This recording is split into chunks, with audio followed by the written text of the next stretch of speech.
Chers fidèles téléspectateurs, bienvenue dans votre émission Tolélégié. Tolélégié, c'est le rendez-vous hebdomadaire qui vous connecte à la pensée de nos pères les évêques, morts ou vivants, à travers les lettres pastorales, pour raviver notre conscience de chrétien, notre conscience de citoyen. Bienvenue à vous sur cette émission. En compagnie du professeur Alain-François Adiou, nous allons essayer cette semaine, bien entendu, de travailler la lettre pastorale de nos pères les évêques, le chrétien au service de la cité, donnée pendant le temps de Carême 1964 par les ordinaires du Dahomey. Bienvenue à vous, monsieur Adiou. Bonjour, cher père, et merci de m'inviter une fois encore. Merci pour votre fidélité à cette émission. Nous entamons un nouveau message des ordinaires du Dahomey. Parlez-nous un peu du contexte qui a permis au prélat du Dahomey d'alors de pondre ce message à l'endroit de tout le peuple chrétien, à l'endroit des hommes de bonne volonté et à l'endroit de tous les citoyens du Dahomey. D'accord. Le contexte, je vais le présenter en 2 points. Le premier, le Dahomey, 1964. La deuxième partie, donc le deuxième point, l'Église, le Concile. Ce sont ces 2 éléments que je vais prendre en commun pour présenter le contexte. Nous étions en 1964, 4 ans après 1960. Indépendance du pays, comme indépendance de la plupart des pays africains.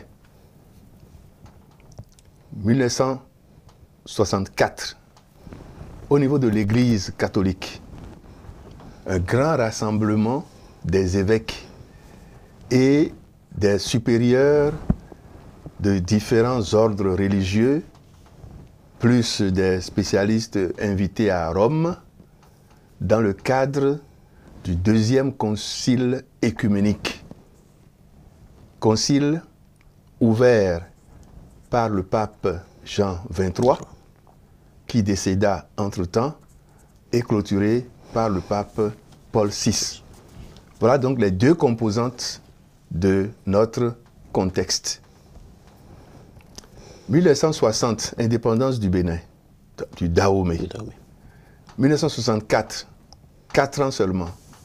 Le pays était jeune. Tout était à faire.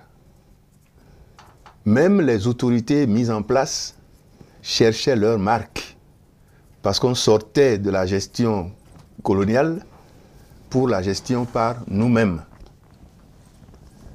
1964, 2 ans après l'ouverture du Concile Vatican II et 1 an avant la fermeture, la clôture du même concile.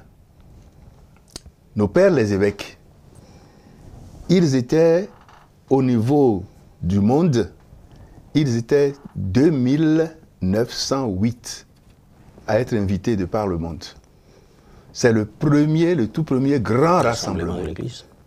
Et ils ont répondu à l'inauguration, ils ont répondu à la session d'ouverture, ils étaient 2540 à se présenter. C'est dire que c'était un moment très grand, et pour l'Église, et pour le Bénin. Nos pères, les évêques, se sont donc adressés à leurs concitoyens en se référant à beaucoup d'éléments traités par le Concile. Notamment, ce Concile a accentué l'une de ses analyses sur la situation du laïc, donc le laïcat dans l'Église. Je disais tout à l'heure, au plan politique, le Dahomey nouvellement indépendant cherchait ses marques dans le cadre de la construction du développement de notre nation. Au niveau de l'Église catholique au Bénin, l'archidiocèse de Cotonou, le diocèse de Porto Novo, avait à peu près à peine 9 ans. Les autres diocèses, Abomey et Parakou, étaient plus jeunes. Les 4 évêques qui ont signé cette lettre-là c'était l'archevêque de Cotonou, l'évêque de Porto Novo, l'évêque d'Abomey, l'évêque de Parakou. Parmi les 4, il y a 2 nationaux, Ganti, Cotonou, Agboka, Abomey. Dans son tout premier message en tant que pape, élu en juin, le 21 juin 1963, Paul VI s'est donc adressé, après son élection, 6 mois après, il a adressé un message, son message de Noël. Et dans son message, il a surtout orienté sa réflexion vers les jeunes nations d'Afrique et d'Asie.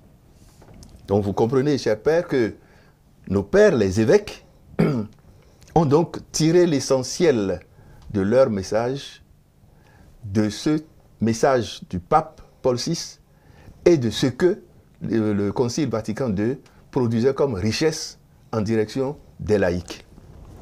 Le pape Paul VI disait ceci, comme message, il disait ceci, je le lis, il invitait les jeunes nations, et je cite, à rechercher dans le message chrétien l'origine la plus profonde de leur vocation à la liberté et à la pleine maturité humaine, et leur souhaiter de savoir toujours découvrir en ce message chrétien, en ce message donc, les sources du véritable humanisme. Puissent-elles, ces jeunes nations, y puiser de ce message chrétien toutes ces réserves d'énergie morale qui permettent à un peuple de se faire une juste idée de la vie humaine et lui confère la sagesse et le courage de traduire en ses lois et en ses coutumes les grands principes de toute civilisation ainsi que les caractères particuliers de son propre génie. Le pape disait donc clairement, ne construisez pas le monde des humains en laissant tomber les références à Dieu par le Christ. Voilà le résumé. Tirez du message chrétien tout ce dont vous avez besoin pour enrichir vos cultures et vous enrichir dans vos pays, dans vos différents pays. À la lumière de ces messages, donc, nos évêques ont proposé une réflexion à leurs concitoyens durant le temps de carême 1964. C'est de ce message-là qu'il s'agit aujourd'hui. Il disait ceci, et je les cite. Cette fois-ci, je cite nos pères les évêques. Après avoir vu l'an passé comment chaque chrétien doit exercer son devoir d'État avec compétence et conscience professionnelle, c'est déjà en 1964. Oui, bien sûr. Compétence et conscience professionnelle, c'est l'un des articles, c'est un élément de l'article 35 de notre Constitution. Et on était en 64 là. Donc il disait, après avoir vu l'an passé comment chaque chrétien doit exercer son devoir d'État avec compétence et conscience professionnelle, nous allons cette année élargir le devoir du chrétien aux dimensions de la cité où il vit et dont il doit être, selon l'expression même du Christ, la lumière, le levain et le sel. Pour sa construction, en effet, un pays a besoin de tous ses enfants, quelle que soit leur obédience et conviction politique, quelle que soit leur race, quel que soit leur âge, leur sexe, leurs conditions sociales. Un pays a besoin de tous ses bras, valides et même non valides, pour se construire. Et pour qu'il en soit ainsi, il faut que chacun et tous se mobilisent pour le service du pays. Il y a quelque chose d'important dont on va parler tout à l'heure, l'un des points dans l'articulation du message des évêques. Donc, le contexte, c'est celui-là. Le Bénin, le Dahomey d'un côté, l'Église de l'autre, et tous les enfants d'un même pays qui doivent concourir, mettre ensemble leurs efforts pour construire leur nation. Et dans ce message en particulier, ceux qui sont visés, c'est les chrétiens catholiques, les laïcs. Il ne faut pas qu'ils se considèrent autrement que chrétiens et citoyens. Nous allons en parler. Merci, monsieur le ministre. Nous allons ensuite voir avec vous les différentes parties de ce message de nos pères les évêques du Dahomey. C'est un message un peu dense. C'est un peu dense, mais court. C'est un message dense, vous l'avez dit, court, je vous le concède, je vous le concède. Mais c'est un message costaud, costaud. Tout à l'heure, je disais, en finissant la présentation du contexte, que les évêques nous demandent d'être citoyens chrétiens ou chrétiens citoyens. Je n'ai pas dit, ou ils n'ont pas dit, citoyens et chrétiens. Non. C'est citoyen chrétien. C'est citoyen chrétien ou chrétien citoyen. On va le développer. Ils l'ont développé d'ailleurs dans les différents points de leur texte. Les articulations du message, je les présente ici en 5 points. Premièrement, ils se sont posé la question et ils ont répondu. Le chrétien a-t-il un rôle à jouer dans la cité? Deuxièmement, le bien commun. Troisièmement, le devoir des gouvernants. Quatrièmement, le devoir des gouvernés. Et après, une grande question, que faire? Que faire? Donc voilà les points qui ont été développés par les évêques dans leur message. Abordons maintenant le contenu de ce message pour découvrir ce que nos pères les évêques du Dahomey ont voulu dire au peuple chrétien et partant à tous les Dahoméens d'alors et à tous les hommes de bonne volonté. Je commence directement par le premier point, parce que c'est ici la densité du message. Le chrétien a-t-il un rôle à jouer dans la cité? C'est une question fermée. Bien sûr. Si on veut répondre directement, c'est par un oui ou un non. Ici, la réponse évidente, c'est oui. Mais il se peut que des gens aient l'outrecuidance de ne pas répondre par oui. En tant que chrétiens, est-ce que nous avons des rôles à jouer? Les pères, nos évêques, les évêques, nos pères, ont démontré. Ils ont commencé par une double accusation. Il y a des gens qui sont convaincus que le message chrétien ou le christianisme n'a rien à voir avec le monde. Que nous sommes, nous les chrétiens, nous sommes orientés vers la cité céleste. Nous devons nous mobiliser à cet effet, que nous n'avons rien à voir ici. Et quand on le fait, mais vous vous mêlez de quoi? Vous faites de la politique. Souvent, moi, je pose une question à ces gens-là. Je dis, mais et pourquoi on réclame l'impôt aux chrétiens s'ils ne sont pas citoyens du sujet du roi? Voilà. Pourquoi on leur réclame l'impôt? Bon. S'ils sont uniquement citoyens du ciel, alors laissez-les tranquilles. Bon. Et là, je dirais, c'est le prêtre en vous qui pose la question. Vous avez la réponse. Et je vais vous l'apporter tout à l'heure en utilisant la parole des évêques.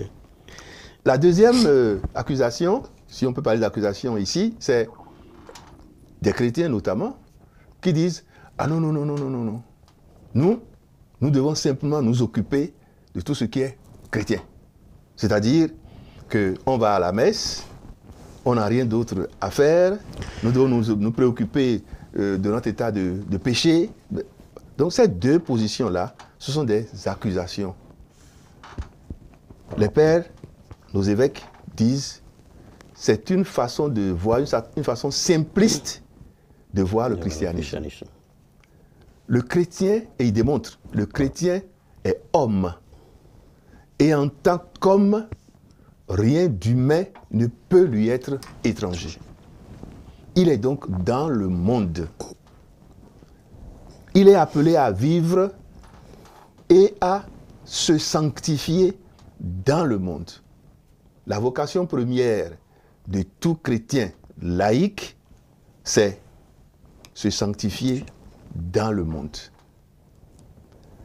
Et là, il cite, les évêques citent notre référent principal, le Christ. Et je les cite, eux, nos évêques, de la part du Christ, bien sûr. Je ne te demande pas de les enlever du monde, mais de les garder du mal. Ça montre clairement que le Christ a enraciné les chrétiens dans le monde, tout en demandant à son Père, Dieu, de les préserver du mal. s'il est candidat au ciel, le chrétien demeure soumis à l'autorité de ceux qui ont en charge la construction du monde. Il est à la fois fils de Dieu et sujet de César. Voilà. Et vous avez la réponse. Voilà, bien sûr.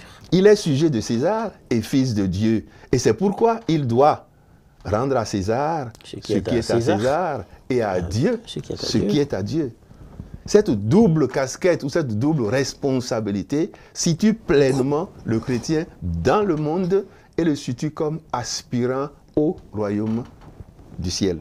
Citoyen du royaume des cieux, le chrétien n'est pas moins citoyen de la cité terrestre à laquelle il appartient. Et ce rôle, il doit l'assumer, non comme une domination ou une exploitation des autres, mais comme service, en se mettant au service à l'exemple du Christ lui-même. Et là, je me permets de citer, « Le Fils de l'homme est venu non pas pour être servi, mais pour servir et donner sa vie pour le rachat de la multitude. » Ainsi, pour résumer ce premier point, ainsi, dans la cité, le chrétien est celui qui a pour vocation non d'être servi par les autres ou de se servir des autres, mais de se mettre au service de tous. Le rôle de chrétien, ce rôle doit être joué dans la cité, ce qui le met, lui, chrétien, au service du bien commun. Alors là, c'est quoi en réalité le bien commun? Il faut qu'on comprenne ce que c'est que le bien commun et savoir comment se mettre au service de ce bien commun-là. Parce que quand on voit aujourd'hui sous d'autres cieux, quand nous voyons les chrétiens vivre, on se rend compte que dans les milieux dans lesquels ils sont en activité, souvent, on se pose la question de savoir si réellement ils sont des chrétiens. Le bien commun. Le bien commun, c'est quoi le bien commun? Moi, je renvoie à la question, vous me l'avez posée, oui. Mais je me réfère à nouveau à nos pères les évêques qui ont écrit cette lettre pastorale. Eux-mêmes répondent. Ils ont posé la question. Qu'est-ce que le bien commun? Et ils répondent. C'est une réalité tellement riche qu'il nous est difficile d'en épuiser le sens en quelques mots. Et ils rappellent une réflexion importante de la part de Dieu lui-même. Il n'est pas bon que l'homme soit seul, a dit Dieu dans la Genèse. Il n'est pas bon que l'homme soit seul. L'homme ne doit donc pas, selon le plan de Dieu, être seul. Ça veut dire que Dieu le met déjà en relation avec ses pairs, les autres. Ça commence déjà à nous éclairer sur la route de la compréhension du bien commun. Nous avons quelque chose à partager, quelque chose à vivre avec les autres. Tous les hommes venant sur terre doivent pouvoir y mener une vie humaine en contribuant de leur mieux au bonheur de tous. Chacun au service de tous. Tous au service de chacun.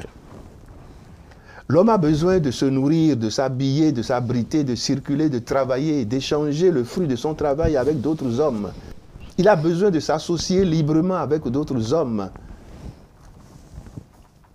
de s'associer par le travail, pour que son travail soit plus rentable. Il a besoin de s'organiser, d'organiser ses loisirs. Il a besoin de se développer, de développer ses aptitudes intellectuelles. Tout cela n'est possible que s'il y a un climat de confiance et de paix. Cette confiance n'est possible que si les hommes se disent la vérité entre eux.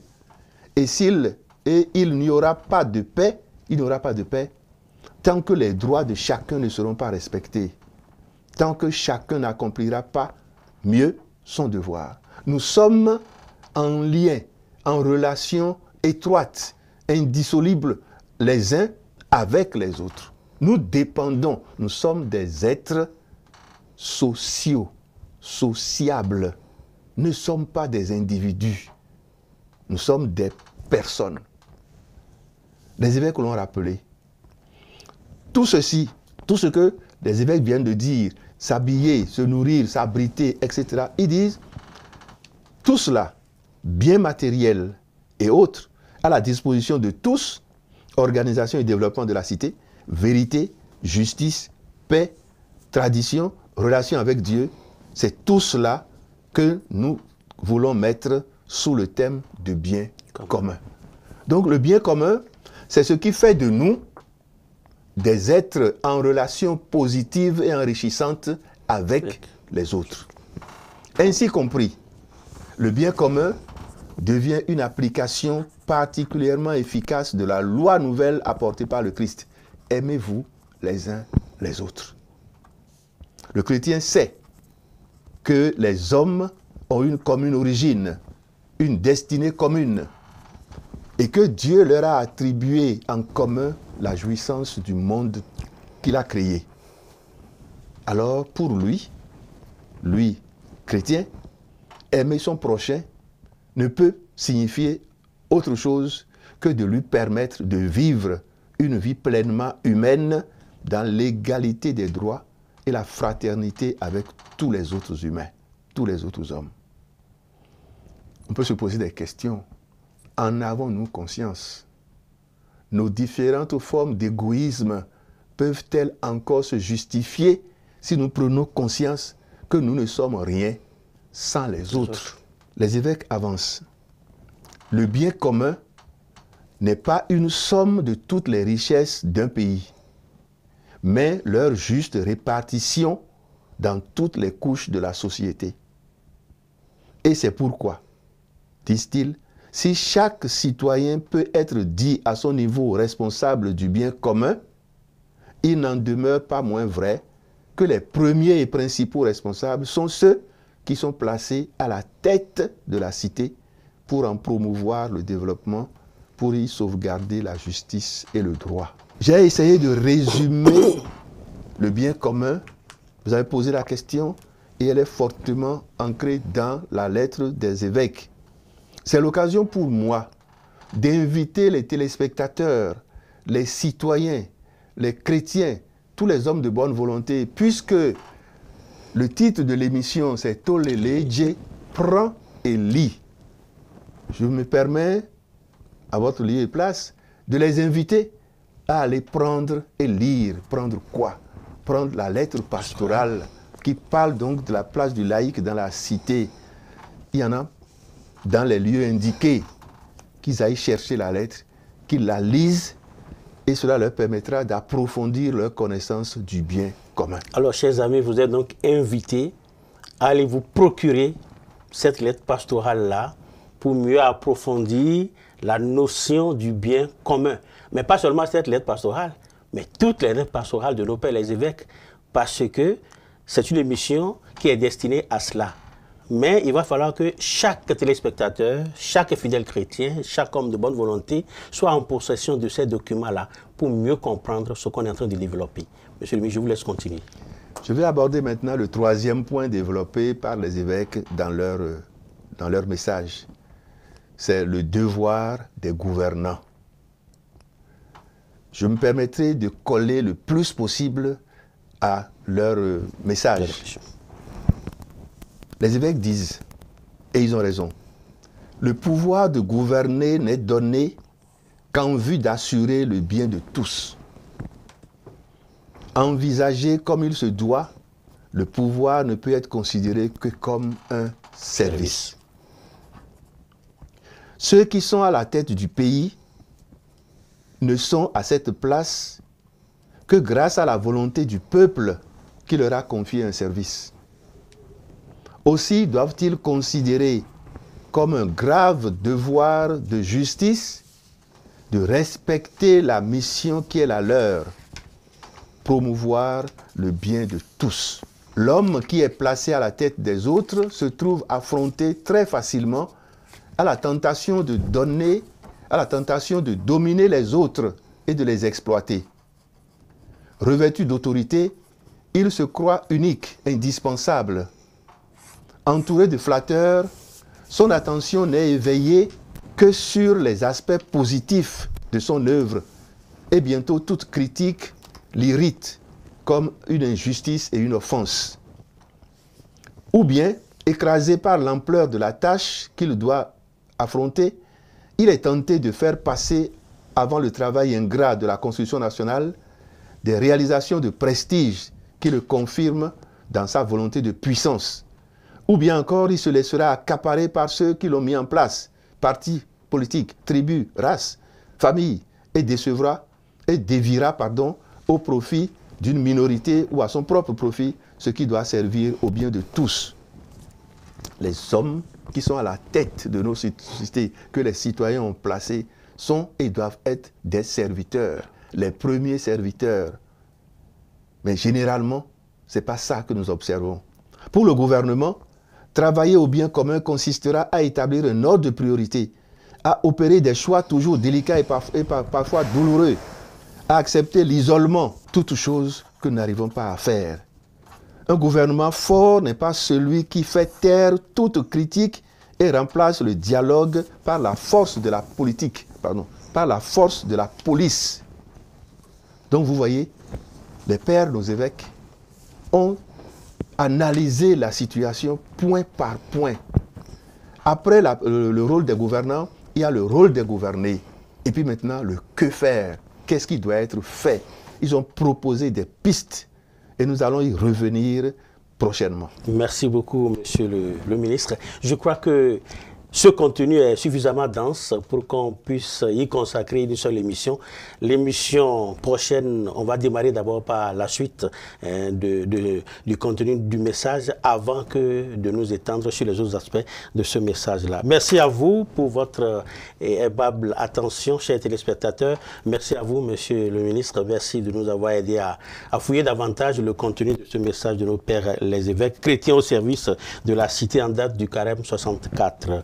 In necessaris unitas, in dubis libertas, in omnibus caritas. Merci de nous avoir suivis, chers téléspectateurs. On se donne rendez-vous la semaine prochaine, si Dieu le veut. D'ici là, portez-vous bien et que Dieu vous bénisse.